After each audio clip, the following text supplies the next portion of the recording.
試完呢架 ZX6R Kawasaki 中型 RCM 有咩感覺咧？順咗好多咯，個 engine brake 直頭係冇咗嘅。即係而家譬如一波有陣時過緊彎嘅時候啦，唔使下下揦幾粒子咯。如果唔係嘅話咧，轉緊彎正常有啲彎咧，前面有架車頂一頂，咁你又要揦幾粒子喎。如果唔係我就咁放油門嘅話咧，架車係會挫得好犀利嘅，一嘢收翻嚟，係咁就冇咗感覺。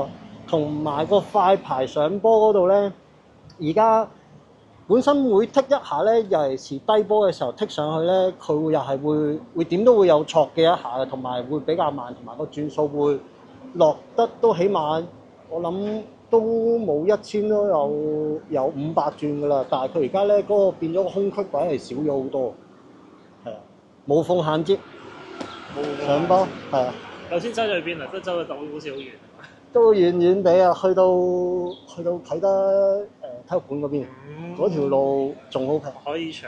闊身少少，光啲，冇乜車嗰度就真係啊，好快。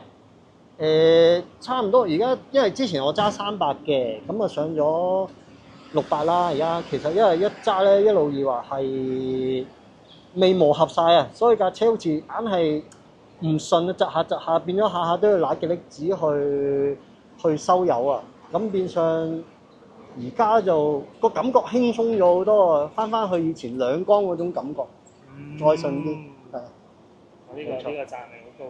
喂，佢應該本身係咁啦，冇理由買架5萬幾同一架10幾萬，冇理由十零萬嘅600會辛苦過架300㗎，啱唔啱先？係咯。多謝先你呢個 feedback，好好啊。係啊。